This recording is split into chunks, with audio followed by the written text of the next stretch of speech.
الله أكبر الله أكبر.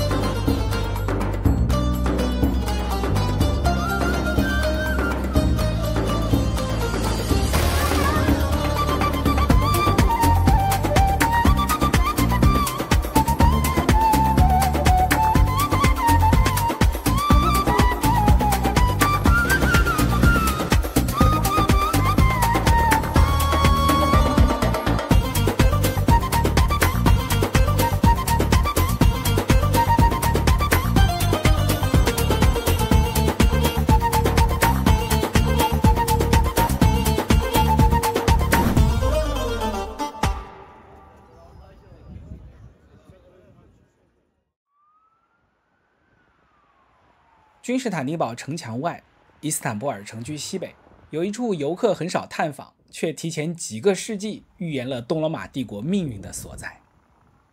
穆斯林必将征服君士坦丁堡，这句预言来自伊斯兰教先知穆罕默德，却最终历经了将近800年才成为现实。艾育普苏丹清真寺，曾经的奥斯曼君主登基之地，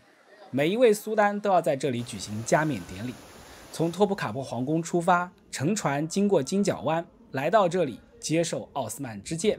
颇有整个伊斯兰世界在君士坦丁堡法统的意味。清真寺得名于阿布·艾育普·安萨里，麦地那的一位纳加尔家族长老。从接纳麦加受迫害出走而来的穆罕默德开始，他们在反击麦加统治者的每一次行动中都并肩战斗。在传言中，艾育普甚至还捐赠了麦地那先知清真寺的瓦合府。公元674年，穆罕默德已经去世，艾育普带着征服预言，跟随阿拉伯军队来到了君士坦丁堡城墙脚下。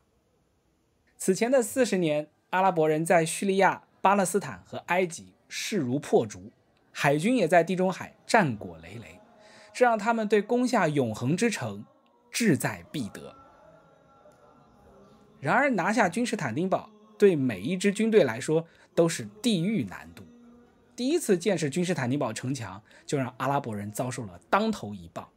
前后5次海上围城都没有任何收获，后续战况的发展更是远远超出他们对人类武器攻击力的认知，成为了永远的噩梦。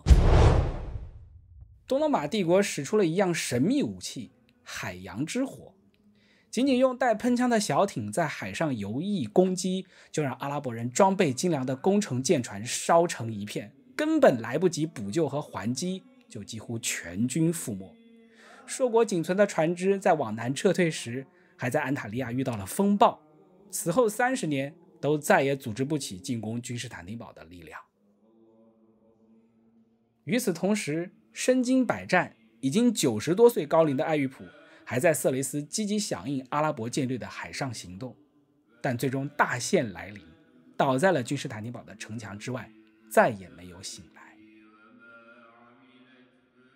穆罕默德的预言看似被不属于那个时代的武器完全破解，即便是艾育普，一位身经百战的将士，也没能撼动君士坦丁堡分毫。然而历史的发展经常以歪打正着的面目超越人类有限寿命建构的循环。预言中那位美丽的征服者，似乎从一开始就不是老迈的艾育普。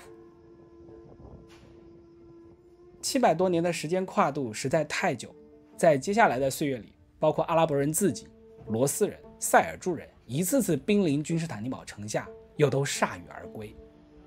1204年得手进城的人，竟然还是十字军，这群和东罗马臣民一样拥有基督信仰却贪婪凶残的野心家。世人都忘掉了那条主角是穆斯林的预言。穆罕默德可能未曾想象，时隔这么多年，一步步实现他预言的不是一位作战老练的将领，而是一位以他之名看似根基不稳的少年。这个人就是穆罕默德本穆拉德汗，后人称他为征服者法提赫苏丹穆罕默德二世。和当年带领罗马迁都的君士坦丁一世成长经历一样，12岁时的穆罕默德因为父亲退位，第一次登基就立刻看遍了外部敌人和内部权斗的凶残露骨。从小聪明好斗的穆罕默德初掌大权，并没有取得老臣信任，不得已，他请出父亲穆拉德二世再次出山，击退匈牙利人，又被迫把大卫交还给父亲。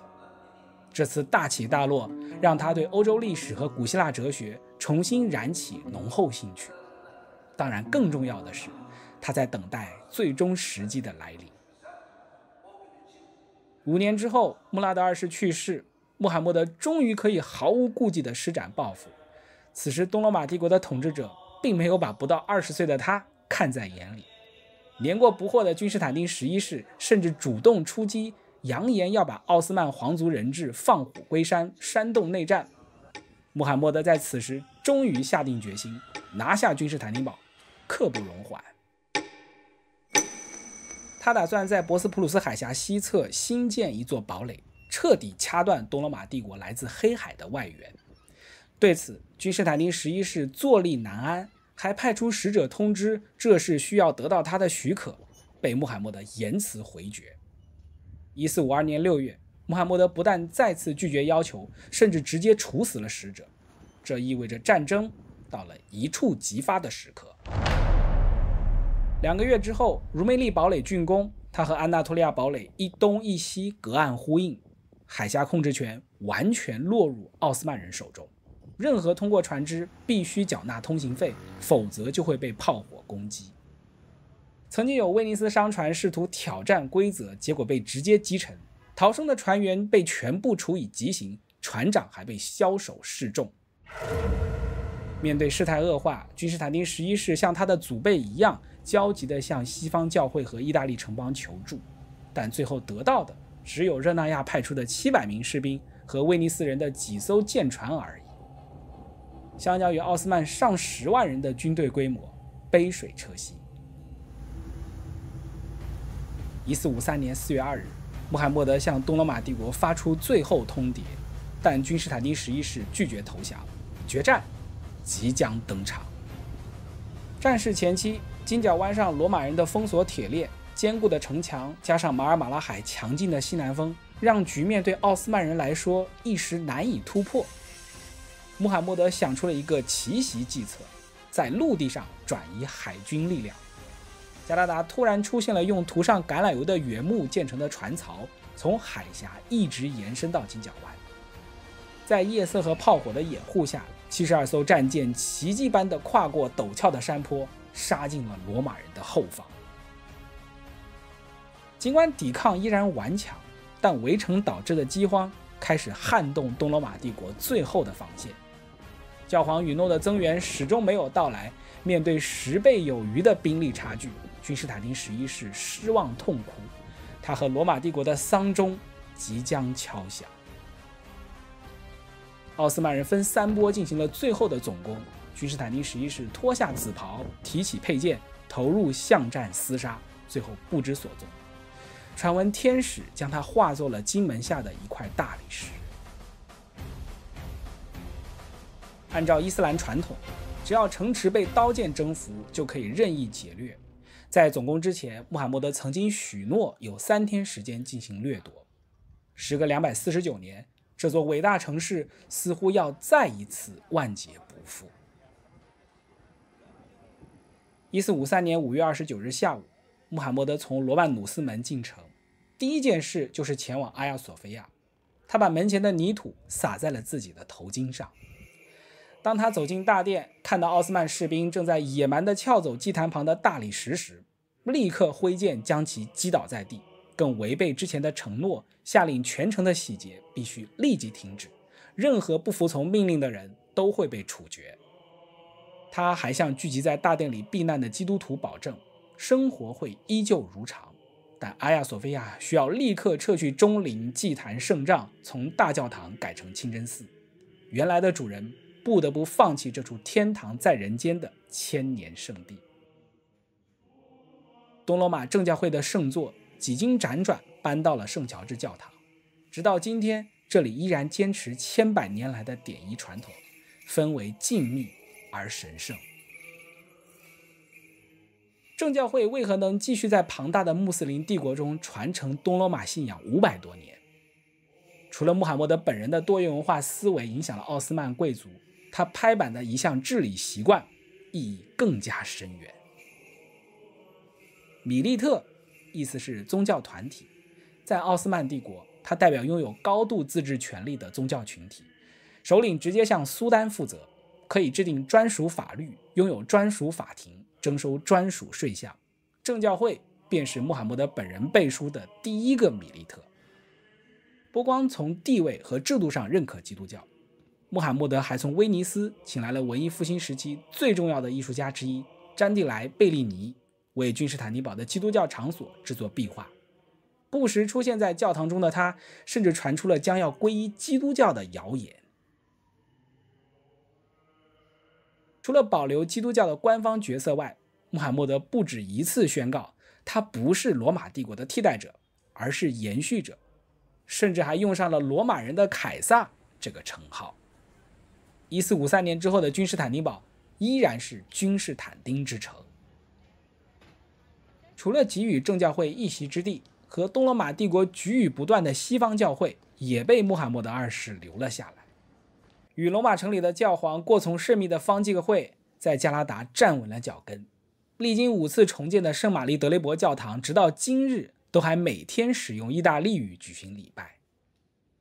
如何让君士坦丁堡成为一座真正的国际都会，穆罕默德的眼光并不止于正教会和天主教会。除了亲自批准建立亚美尼亚宗主教区和犹太拉比外，他的布局更远超宗教范围。铁木尔帝国著名的天文学家阿里库什吉从撒马尔罕远道而来。1453年虽然两头压住，但和奥斯曼人在围城战中对抗到最后一刻的热那亚人也被请回了熟悉的加拉达。君士坦丁堡兼容并蓄和五湖四海的城市面貌，成为了此时奥斯曼的立国精神。最高统治者虽然是穆斯林，但依然敞开怀抱接纳了西班牙宗教裁判所里被驱逐的犹太人，甚至在匈牙利还庇护了被天主教徒迫害的新教徒。1204年和1453年2次破城后残败不堪的君士坦丁堡再次成为族群和信仰不同的居民共同生活的新首都，重新回到了欧亚大陆的贸易和文化舞台中央。穆罕默德一生都在成为真正罗马凯撒的征途中，塞尔维亚、伯罗奔尼撒、波斯尼亚、阿尔巴尼亚在短短20年内都被他纳入奥斯曼帝国的版图。可命运之箭总是在强人意想不到时猝然落下。1481年4月底，49岁的穆罕默德在新远征刚开始时就一病不起，几天后在盖布泽附近突然去世。洪涛伟略、统治稳固的一代英主亡故，不光产生了权力真空，让两位皇子巴耶济德和杰姆在各自势力的支持下蠢蠢欲动，君士坦丁堡也一片混乱，抢劫横行。非穆斯林商人的房屋和商店遭到袭击洗劫。令人唏嘘不已的是，穆罕默德的大体此时竟被遗忘在一间暗室里，灵前的蜡烛都熄灭了3天3夜。为何文治武功纵横一世，刚刚咽气就遭受了这样的境遇呢？30年前，穆罕默德第2次继位时做的第一件事就是派人溺死8个月大的弟弟艾哈迈德，确保自己的权位终身无虞。奥斯曼苏丹登基杀兄屠弟的规则从穆罕默德开始正式上升为法律。在对死亡的恐惧和权力的渴求驱动下，巴耶济德和杰姆置父亲的大体于不顾的无情也就多了一分合乎逻辑。残忍的继位规则看似能最大限度淘汰所有软弱无能的后代，然而穆罕默德怎么也没想到，自己周密的打算很快就被破解。苏莱曼，这位自认所罗门在世的穆罕默德曾孙，将奥斯曼帝国带上了前所未有的经济、法治、艺术巅峰。除了爱江山，苏莱曼更爱美人。他沉稳果断下的细腻多情，彻底改变了后宫女人的地位。奥斯曼皇室婚配并不需要门当户对，后宫中的女人都是纯粹的生育机器。直到一位东斯拉夫女奴罗克塞拉娜出现，她改变了一切。眼眸如海洋般深邃，发色如焰火般炽烈的她，深深走进了苏莱曼的心房，成为了他的知己和唯一的爱。罗克塞拉娜在后宫的争宠中占尽上风，被封为许雷姆苏丹，甚至取代了原配成为正室。